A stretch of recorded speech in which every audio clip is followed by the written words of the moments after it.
بسم الله الرحمن الرحيم. الحمد لله رب العالمين، والصلاة والسلام على نبينا وشفيعنا وقرة أعيننا ونور قلوبنا محمد وعلى آله وصحبه أجمعين.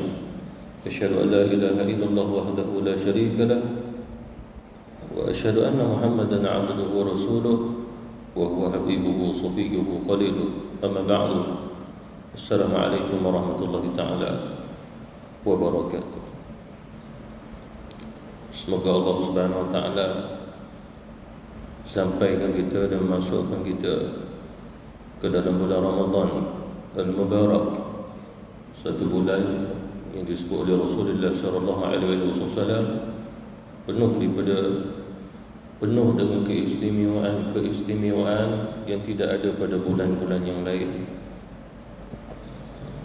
Hanya saja yang perlu kita ketahui bahawasanya apabila Allah Subhanahu wa taala memerintahkan kita untuk berpuasa, maka bukannya untuk membani kepada kita ibadah demi ibadah, syariat dengan syariat, tetapi Allah Subhanahu wa taala apabila Dia memerintahkan kepada kita untuk beribadah dengan ibadah puasa, melainkan Allah Subhanahu wa taala nak beri peluang kepada kita untuk segera memasuki akan syurga-Nya, segera untuk memasuki akan syurga-Nya. Selain daripada itu, yang perlu kita ketahui juga bahawasanya apabila Allah Subhanahu wa taala memerintahkan kita untuk berpuasa, tidak lain adalah untuk kita mengenal jiwa kita, mengenal hati kita, mengenal nafsu kita,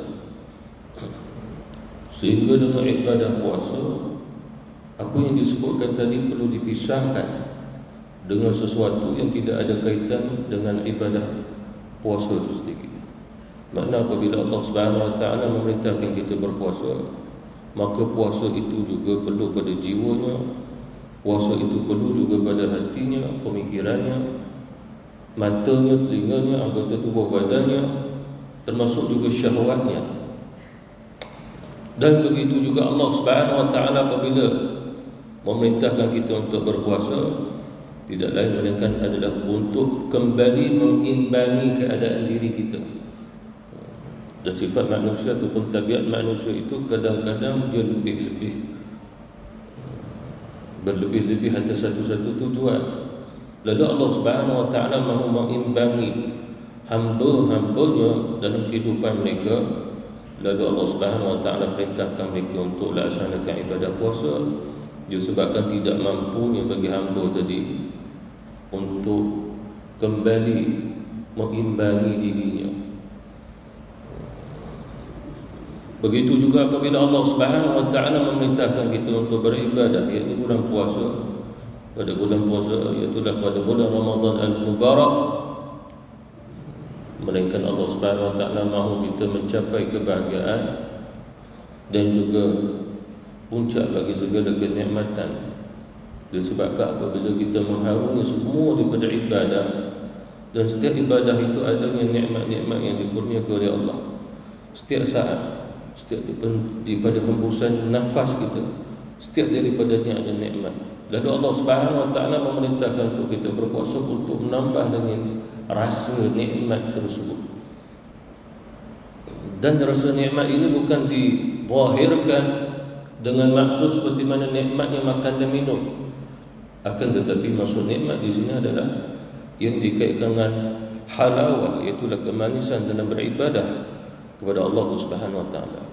Sehingga apabila seseorang hamba merasainya, maka dia tidak akan merasai bosan untuk beribadah, bahkan dia bersungguh-sungguh dan dia berhati-hati agar jangan wujud pada jiwanya kemalasan dalam ibadah tersebut. Dan apabila dia telah merasai halawahnya, maka dia akan terus beramal, dia akan terus melakukan apa yang diperintah oleh Allah Subhanahu wa taala, kerana kemanisan ibadah tadi. Kerana kemanisan itu adalah kurniaan daripada Allah Subhanahu wa taala. Selain daripada itu, apabila Allah Subhanahu wa taala memerintahkan kita untuk berpuasa, tidak lain agar kita rasa lapar, rasa dahaga yang tidak sama kita merasainya di luar bulan puasa. Disebabkan di luar bulan puasa, di luar bulan Ramadan, apabila kita lapar maka kita mencari makannya, apabila kita pun dahaga mencari minumnya.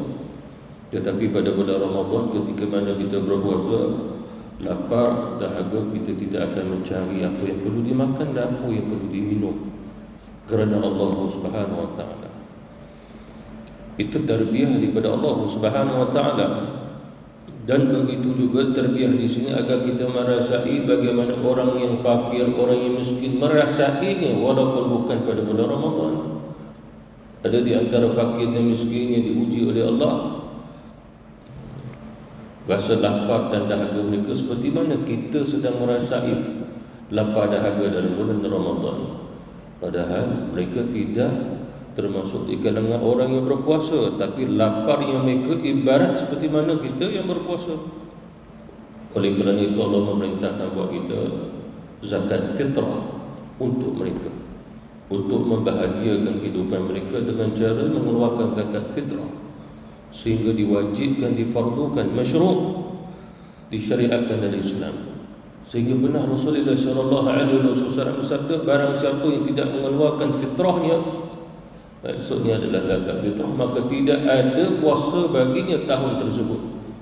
Seolah-olah Allah Subhanahu wa taala tak menerimanya. Maknanya ini adalah kesempurnaan ibadah, iaitu dengan cara merasai, bukan sekadar dengan harakat, gerak, tahan lapar, tahan dahaga, tapi merasainya.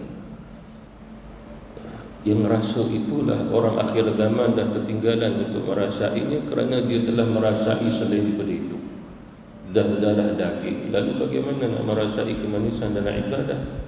Kerana dia tidak membinanya darah dagingnya dengan kemanisan ibadah. Lalu di sinilah Allah Subhanahu wa taala tarbiyah kita agar kita kembali mengimbangi diri kita untuk merasai kemanisan nikmatnya ibadah tadi.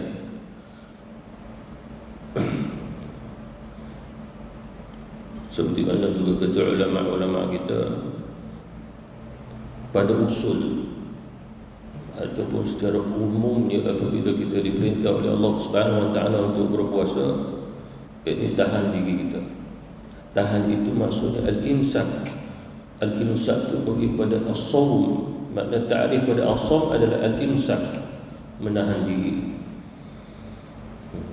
Seperti mana kata Maryam, inni nadartu lirrahmani sawma, inni nadartu lirrahmani sawma, sesungguhnya aku bernazar kepada Tuhan yang Maha Pemurah untuk sawma, menahan diriku daripada berbicara. Itu sawm. Lalu Rasulullah sallallahu alaihi wasallam kata bahawasanya kamu perlu menahan diri kamu daripada makan dan minum. Maka itu adalah ta'rif ibadah puasa. Al-imsak itu istilah juga, menahan diri pada lapar dan juga dahaga, menahan diri daripada makan dan minum sepanjang siang pada bulan Ramadan kerana Allah Subhanahu wa taala, dan bukan kerana untuk perut kita, bukan untuk kita, tapi puasa itu untuk Allah. Nanti Allah Subhanahu wa taala kurniakan barakah daripada puasa kita. Seperti mana dalam hadis qudsi Allah Subhanahu wa taala berfirman, hamba-hambaku yang beribadah kerana rasa cinta mereka kepadaku, mereka beribadah kerana mahu ridha-Ku, rahmat-Ku, maka aku akan beri dunia dan akhirat kepada mereka. Allah Subhanahu wa taala Maha Kaya. Sekiranya Allah Subhanahu wa taala memberi dunia kepada kita, apa maksudnya di sini? Itulah kehidupan yang penuh dengan manfaat dan juga barakah. Ada juga kehidupan kita yang tak membawa pada manfaat, tapi membawa pada kesia-siaan lalu dipadam oleh Allah. Itulah maksudnya barakah. Sebab barakah itu ditakwilkan oleh ulama. Yang pertama adalah bertambahnya kebaikan-kebaikan, manfaat demi manfaat. Dan dengan barakah juga melenyapkan segala daripada keburukan-keburukan. Itulah maksudnya barakah. Seperti mana barakahnya keutusan Nabi, bahkan hikmah yang besar dan juga menjadi barakah apabila Rasulullah sallallahu alaihi wasallam kembali ke Mekah pada harinya Fathul Mekah 8 Hijriah. tidak lain melainkan tidak ada lagi orang yang akan menyembah berhala. Semua daripada berhala yang berada di sekitar Kaabah, di dalam Kaabah, semua dihancurkan, dipecahkan, dibuang, dan tidak ada lagi orang akan tawaf bersamanya itu dengan berhala-berhala yang masih lagi berada di sekeliling Kaabah. Inilah masuk barakah Nabi masuk kembali ke Mekah, iaitu Allah Subhanahu wa taala memulihkan keadaan kota Mekah pada ketika itu, sehingga tidak ada lagi orang yang akan melakukan kesyirikan kepada Allah Subhanahu wa taala. Selain daripada itu, apabila Allah Subhanahu wa taala memerintahkan kita untuk puasa, al-imsak, kembali daripada usul, iaitu menahan pada pandangan kita, menahan pada penglihatan kita, lidah kita, tangan kita, kaki kita, jawarih kulluhu, semua daripada anggota tubuh badan kita yang mana ada kaitan yang sehingga apabila kita bergerak melakukannya maka mendatangkan dosa kepada Allah Subhanahu wa taala. Lalu al-imsak, maka ditahan semuanya. Yang kita lihat mungkin kaca TV, di telefon kita pun macam-macam ada. Begitu juga apa yang kita dengar. Maka apabila masuknya bulan Ramadan ditarbiah oleh Allah, kamu kena berpuasa. Ya ayyuhallazina amanu kutiba alaikumus shiyam. Alaikum ada dua takwilan. Yang pertama secara umum adalah semua orang yang beriman, kerana Allah Subhanahu wa taala beriman, ya ayyuhallazina amanu, dan beriman di sini mukallaf, akibatnya berakal. Itu telah disepakati oleh seluruh ulama, sehingga anak-anak kecil tidak diwajibkan oleh Allah yang mana belum balik untuk berpuasa. Kalau mereka berpuasa, satu tarbiyah yang indah buat mereka, kerana mungkin mereka pada usia tersebut merasai nikmat berpuasa Ramadan. Sebelum di akhir balik lagi, Allah Subhanahu wa taala telah memberi rasa nikmat tersebut, tarbiyah buatnya, dan diberi pahala untuk dua ibu bapanya ataupun walinya ataupun orang yang jaga dia, sehingga mentarbiahnya untuk berpuasa Ramadan. Itu adalah tarbiyah yang sempurna pada usia demikian. Kerana Rasulullah memerintahkan kita untuk tarbiyah anak-anak kecil dalam usia begitu, usia mereka belum akhir balik lagi. Selain daripada itu, Allah Subhanahu wa taala memerintahkan kita puasa. Ada kaitan juga al-imsak, menahan pada niat ataupun pada maksud di dalam hati kita. Sehingga kata ulama, apabila masuk bulan Ramadan, maka jangan kamu meniatkan untuk melakukan kejahatan. Sebab niat kamu perlu dipelihara, agama memelihara puasa kamu. Adanya ada tujuan puasa tidak lain adalah untuk memeliharakan niat kita pada hati kita, termasuklah pemikiran kita, sehingga jangan sampai sekali kita memenuhi pemikiran kita dengan duniawi. Jangan. Kerana itulah diperintah al-imsak, pemikiran kamu juga perlu dijaga, sehingga kalau manusia, orang yang beriman memahami, maka dia akan tinggalkan segala urusan-urusan yang menyibukkannya berkaitan dengan duniawinya. Orang yang bersukan tidak bersukan lagi. Maksudnya apa? Kalau sekiranya ada pertandingan pada bulan Ramadan, maka jangan sampai dia memenatkan diri. Disebabkan ada juga soalan yang sampai kepada beberapa mufti. Kerja saya ni pemain bola sepak, tapi malam tu saya kena lawan. Cuma ada juga perlawanan pada waktu pagi, waktu siang. Lalu kami perlu makan, kami perlu minum. Adakah diperbolehkan bagi kami? Jadi ulama-ulama kita menangis dulu nak jawab. Disebabkan apa? Di 2 bulan Ramadan tak ada pertandingan hebat pagi, petang, siang, malam nak bertanding. Masuk Ramadan ada pula. Masuk Ramadan kita berapa tahun dulu Piala Dunia lagi.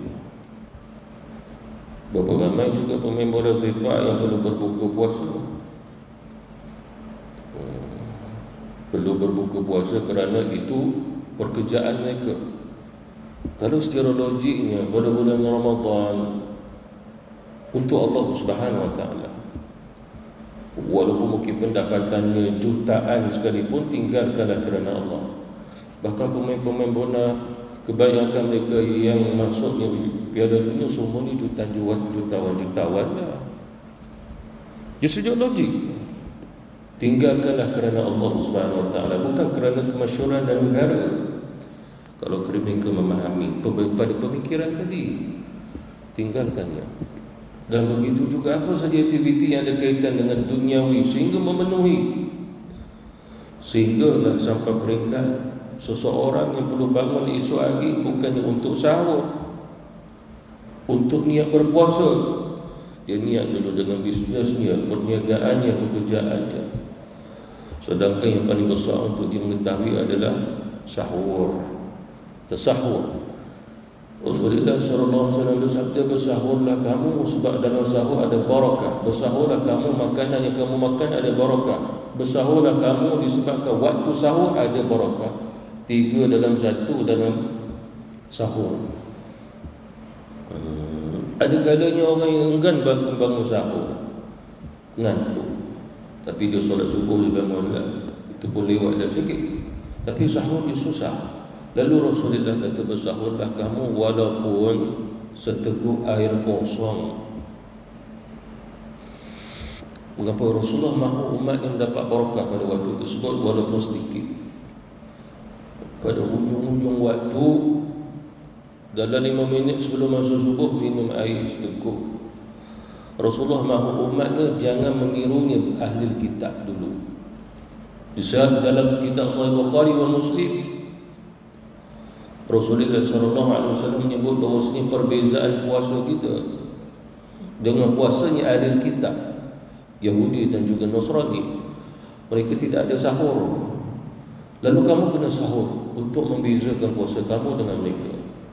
Sebagian ulama menyatakan sahur itu bukan masuk pada sunat biasa, tapi sunat muakkad. Sebagian lagi ulama berfatwa barang siapa yang sengaja meninggalkan sahur, makruh atasnya. Kerana Rasulullah kata bersahurlah. Jadi ulama-ulama kita nak memahami, Nabi kata bersahurlah kamu.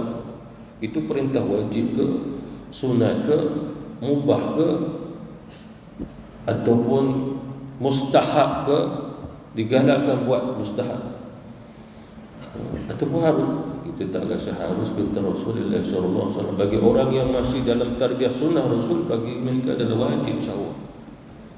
Kerana tak berani, tak kala mana seolah-olah Rasulullah masih hidup bersama mereka, lalu Nabi kata bersahur kamu, jangan tinggal, jangan samakan puasa dengan kita.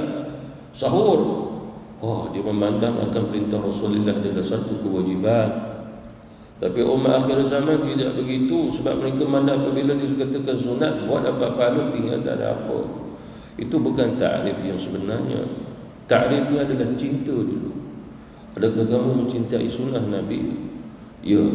Maka apabila kamu mencintai sunnah Nabi, maka jangan dilihat itu perintah wajib ke perintah sunnah ke. Sedangkan sunnah Nabi apabila kamu melakukannya, seperti mana diskusi, hamba-hambaku menghampirkan dirinya dengan apa yang aku faraid, aku fardukan, maka menyebabkan mereka itu hampir dengan aku. Lalu ditambah lagi dengan amalan nafilah yang sunnah, lebih lagi menghampirkan dengan cintaku padanya. Kita tidak mengharapkan cintanya makhluk, tapi kita sangat mengharapkan cinta daripada Allah Subhanahu Wa Taala. Selain daripada itu, apabila Allah Subhanahu Wa Taala mentarbiyah kita untuk beribadah puasa, maka ulama mengajar agar pusatkan pemikiran kita kepada apa yang Allah Subhanahu Wa Taala mahukan dalam ibadah puasa tersebut. Apa yang Allah Subhanahu Wa Taala mahukan? Yang pertama adalah Allah mahu seperti mana puasa kita, seperti puasanya Rasulullah.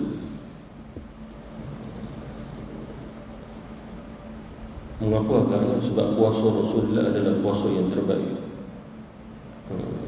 Puasa Rasulullah adalah puasanya huswatun hasanah, juga dibaca iswatun hasanah, dua-dua dibaca oleh Rasulullah sallallahu alaihi wasallam. Sehinggalah juga kata ulama kita, apabila Allah Subhanahu Wa Taala perintahkan kita untuk berpuasa, tentu puasa itu Allah, kerana kita tidak akan berbuka kerana kita berbuka di siang hari ataupun tak mahu puasa kerana kita. Tapi apabila kita tidak mahu kerana Allah, maka Allah Subhanahu wa taala berkata dalam diskusi, wa ana ajzi bi, juga dibaca wa ana ujziya bi, akulah yang akan beri balasan pada dia. Maka tidak ada campur tangan malaikat dalam urusan ini, melainkan Allah Subhanahu wa taala saja yang memberinya. Secara langsung bagi orang-orang yang berpuasa hanya untuk Allah Subhanahu wa taala.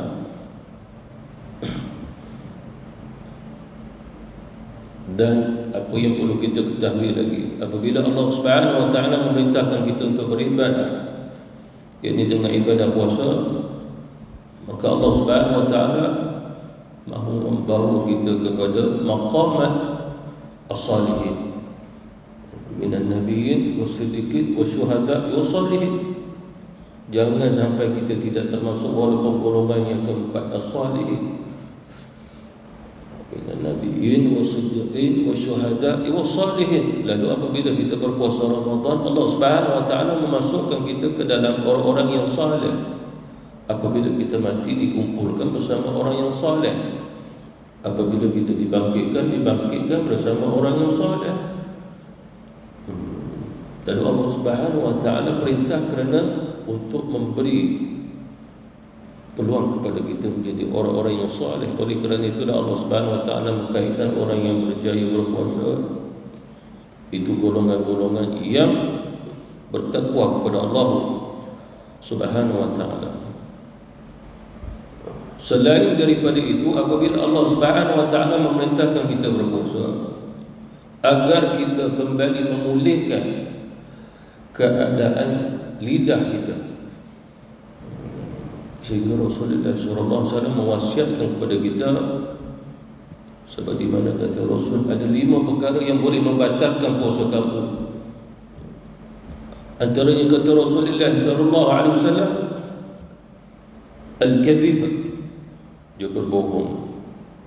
Berbohong boleh membatalkan puasa. Hanya ulama khilaf maksud hadis ini. Kita tidak bicarakan secara halus, secara dalam, cuma kembali usul dulu dah hadis Rasulullah. Nabi kata tidak ada puasa bagi orang yang berbohong. Selain pada itu kata Rasulullah, wal ghimah, maksudnya adalah orang yang ghibah. Ghibah yang memunjing dia, menghina dia, melekeh-lekehkan seseorang. Lalu kata Rasulullah SAW, boleh batal puasanya. Selain pada itu kata Rasulullah, an-namimah, iaitulah seseorang yang suka memfitnah, sengaja mengada-adakan cerita yang memang tidak wujud cerita itu, lalu memfitnah untuk menjatuhkan seseorang. Lalu kata Rasulullah SAW, puasanya boleh batal. Wal yamin, begitu juga dia bersumpah, tetapi sumpahnya dengan sumpah palsu. Lalu Allah Subhanahu wa taala tidak terima juga akan puasanya, sehingga kata Nabi, puasanya boleh batal. Begitu juga kata Rasulullah SAW, kembali balik tadi, al-yaminah al-kadhibah, iaitulah sumpah palsu sehingga menyebabkan batal puasanya, al-kadhibah. Dan seterusnya kata Rasulullah, wan nadharu bisyahwah, apabila seseorang melihat dengan syahwat kata Rasulullah, maka juga boleh membatalkan akan puasanya. Sebagai ulama ahli zahir, seperti mana dalam mazhab Abu Daud al-Zahiri berfatwa batal puasa kerana ini, wajib ganti. Dalam mazhab Syafi'i ada beberapa qaul, ada beberapa fatwa. Ada sebagai ulama mengatakan batal puasanya, wajib bergantikan.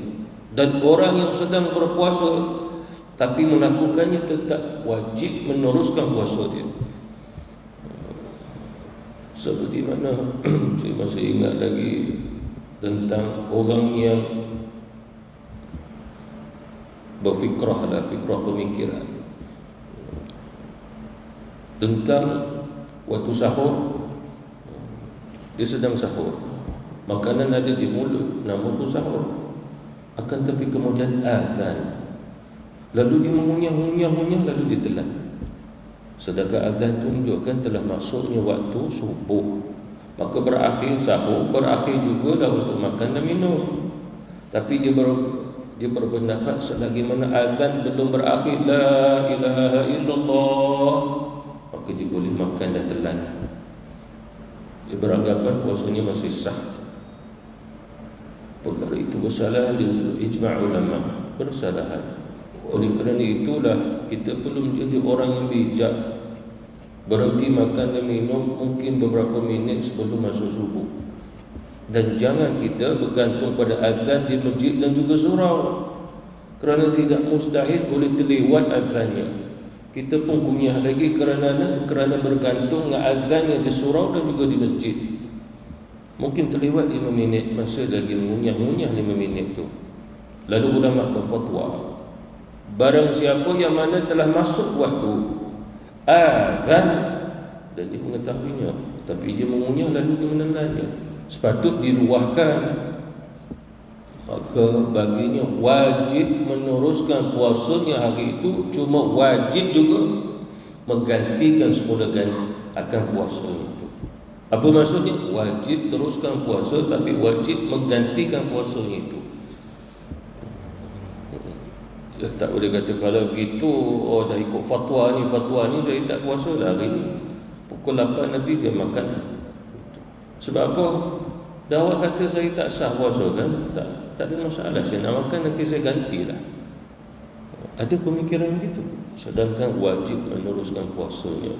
Dia tidak boleh terus boleh makan dan minum. Selain daripada itu, ada kes yang lain, seseorang tu nak bermusafir, lalu dia meninggalkan untuk sahur. Kita pun tanya, kenapa tak mau sahur? Buat apa nak sahur? Nanti saya dalam perjalanan musafir, saya akan makan tengah jalan. Sebab saya musafir tidak ada masalah, sebab berkaitan dengan kitab Allah. Bagi orang yang musafir, orang yang sakit boleh berbuka puasa. Saya mengikut kitab Allah Subhanahu Wa Taala. Lalu dia enggan berpuasa, maka hukumnya adalah haram dan wajib menggantikan puasanya juga. Kalau dia berpuasa dengan cara begitu, seseorang kata Rasulullah, niatnya puasa adalah madlam. Dia niat tak mau puasa sebab dia nak bermusafir, itu pasal dia tak makan sahur. Tidak, dia tetap juga perlu menggantikan puasanya nanti kalau itu perangai dia. Cuma berbeza adalah orang demikian dosa besar, kecuali bagi mereka yang memang dah niat pada waktu malam untuk puasa esok hari, lalu dia pun sahur, dia pun teruskan memulakan perjalanan sampai ke tengah jalan, lapar dahaga, dia pun makan minum. Maka orang ini tetap wajib menggantikan puasa, cuma tidak menanggung dosa besar. Itu perbezaan dia. Kemudian bagi orang yang tak mampu untuk berpuasa, dah biasa bertahun-tahun, akan tetapi kesilapannya adalah bila dah confirm memang tak boleh puasa Ramadan sebab kena makan, lepas tu makan ubat, confirm dah, bahkan dah setiap tahun, dah beberapa tahun memang tak dapat puasa walaupun sehari. Akan tetapi kesilapannya adalah membayar fidyah setelah Ramadan. Itu tidak boleh. Bagi orang ini kena bayar fidyah sebelum lagi masuk satu Ramadan, sebab dah confirm. Itu kaedah fiqh. Ini tu orang ni memang tak boleh puasa. Ya, makna dia kena bayar fidyah awal-awal ni. Confirm kah? Ya, dah 10 tahun dah tak boleh puasa, lalu sebelum masuk Ramadan dah keluar fidyah. Bukannya sesara Ramadan baru nak cari fidyah. Begitu juga jangan bayar fidyah bila dah masuk Ramadan tahun akan datang. Fidyah itu bermula setelahnya Ramadan tahun itu, sehinggalah sebelum Ramadan yang akan datang. Bila seseorang melewat-lewatkan mengqadhakan puasanya, lewat, sehingga apabila masuknya Syaban, wajib baginya untuk qadha akan puasanya. Maknanya lepas Ramadan tu sunatlah nak ganti, tapi apabila masuk Syaban tu dah masuk wajib, sebab tu bulan terakhir.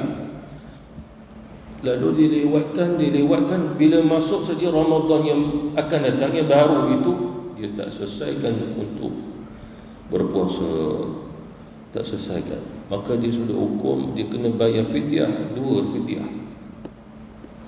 Kalau dia berjaya menggantikannya, ada 1 fidyah aja, sebab ada juga orang yang mana selain pada ganti dia kena bayar fidyah, seperti mana perempuan yang mengandung atau menyusu anak. Ada yang tak perlu ganti puasa, cuma wajib fidyah.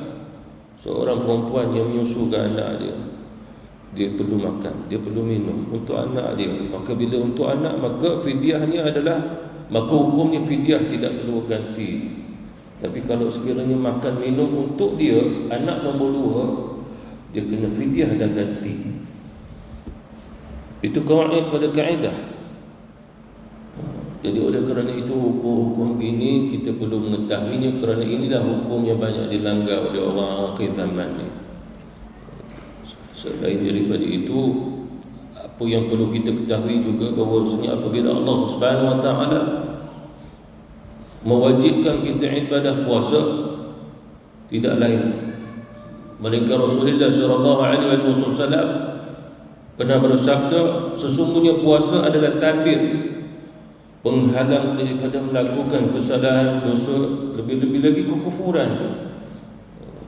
Maka sesungguhnya seseorang daripada kamu apabila dia berpuasa, maka janganlah dia berkata dengan sesuatu yang keji di lidahnya, dan jangan dia buat satu perkara yang jahil, pada perkara yang sia-sia. Maksudnya begitu juga kata Rasulullah sallallahu alaihi wasallam, dan sekiranya ada seseorang yang mengajaknya berkelahi sehingga datang kemarahan, kebencian, ataupun nak mencela antara satu sama lain, maka kata Rasulullah SAW, hendaklah kamu berhenti dan katalah, inni sa'im, wahai kamu, aku sedang berpuasa kerana Allah, dan aku tak berani untuk mengatakan apa-apa kepada kamu, walaupun kamu berkata macam-macam pada aku.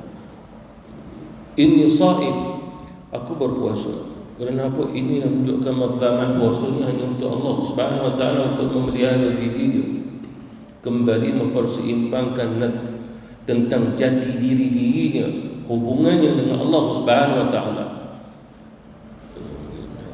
Sehingga banyak ulama-ulama tasawuf menyimpulkan bahawasanya Allah memerintahkan kita untuk beribadah dengan ibadah puasa adalah untuk mengembalikan kaedah kita dalam muamalah dengan Allah Subhanahu Wa Taala. Ada cara kita muamalah, yakni dengan Allah Subhanahu Wa Taala dengan cara tawakal, syukur, macam-macam lagi. Ada juga cara dia dengan diam saja. Lalu puasa adalah cara untuk diamkan diri. Bahkan diam di sini sampai peringkat diam daripada berbicara, itu juga tidak ada masalah. Bahkan lidahnya hanya menyebut kalam Allah dengan zikrullah, memperbanyakkan itu. Dan seseorang apabila memperbanyakkan dengan tilawat Al-Quran pada bulan Ramadan, difikirkan untuk baca Quran, zikrullah, maka kesannya di luar bulan Ramadan pun sama juga, kerana dia telah membina sesuatu yang memberi kesan. Sehingga apabila dia telah melakukannya lalu meninggalkannya pada bulan yang lain, dia merasai salah, dia merasai berdosa kalau sekiranya dia melakukan demikian. Mengapa agaknya? Kerana seolah-olah itu adalah satu perjanjian dia dengan Allah Subhanahu Wa Taala. Itu bermatlamat ataupun hubungan kita tidak lain melainkan hubungan kita sewaktu kita berpuasa kepada Allah hanya semata-mata hanya untuk Allah Subhanahu Wa Taala, kerana kita berpegang juga dengan hadis baginda Rasulullah sallallahu alaihi wasallam, kam min sha'imin laysa lahu min siyamihi illa al-ju' wal 'atash. Kata Rasulullah sallallahu alaihi wasallam, berapa ramai orang yang berpuasa tetapi tidak memperolehi dan merasa sesuatu, melainkan dia hanya rasa lapar dan haus, dahaga saja. Apa maksudnya? Kata ulama, dia tak dapat pahala daripada puasanya. Sedangkan bagi orang yang berpuasa, pahalanya sangat hebat, pahalanya besar. Bahkan dengan puasa itu adalah miftahul jannah, kuncinya untuk membuka pintu syurga Allah. Itu takwilah, itu kiasan saja, bukan pada hakikat. Puasa itu adalah kuncinya untuk membuka pintu syurga Allah Subhanahu wa ta'ala. Lalu kalau sekali ibadah puasanya tidak diterima oleh Allah, lalu bagaimana dia nak membuka pintu syurga untuknya? Jadi tidak lain, puasa ini itu mengembalikan hubungan kasih kita, cinta kita kepada Allah, sehingga kita tidak berpuasa semata-mata untuk menahan lapar dan juga dahaga, tetapi adalah untuk kembali memulihkan hubungan kita dengan Allah Subhanahu wa ta'ala. Wallahu ta'ala alam, wabillahi taufiq wal hidayah. Wassalamualaikum warahmatullahi ta'ala wabarakatuh.